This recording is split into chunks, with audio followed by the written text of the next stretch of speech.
Pemirsa, siswi SMP asal Petang yang dilaporkan hilang dari rumahnya akhirnya ditemukan oleh tim gabungan Polsek Petang, Polres Badung dan Polres Jembrana di sebuah kamar kos di wilayah Gilimanuk kemarin malam.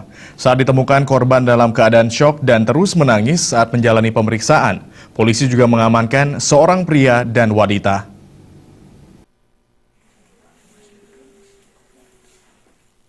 Hilangnya AY, siswi kelas 2 di sebuah SMP di Petang, membuat kalang kabut keluarganya sehingga melapor ke pihak kepolisian.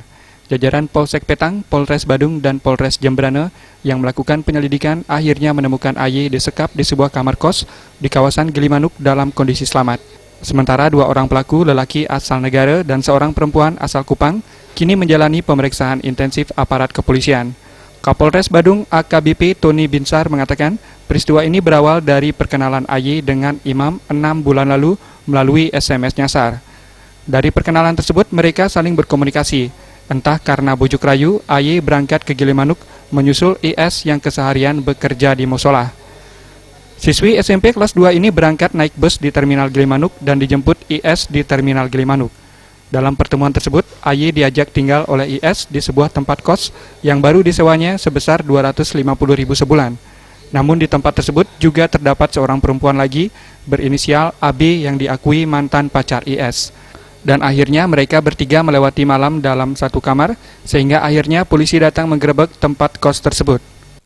Hari Minggu, dari Terminal Ubung menuju ke Gilimanuk dipandu lewat telepon, dan di sana di Gilimanuk dijemput. Di Jembrana itu dijemput oleh pelaku 2 orang. Akhirnya ditempatkanlah si korban ini di salah satu kos, di kos-kosan di sana, dan istilahnya disekap.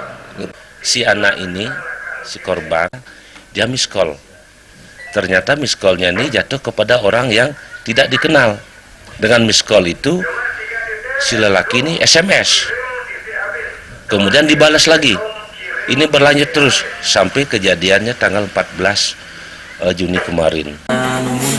Bulan? Kenal di mana itu? Kenal dari nomor HP. Nomor HP? Cari dapat nomor HP-nya di mana? Dia juga SMS. SMS? Kesasar gitu? Iya. Mau pacaran sama dia? Iya. Itu apa sama dia? Sama ini? Sekarang mantan. Mantan? Kapan putusnya? Waktu bulan April. April. Terus di sana ngapain di sana? Itu udah mau ketemu sama ibunya, terus disuruh nemenin kayaknya ibu di kos. Udah. Mau temenin? Rais Wantara dan Joka Bali TV.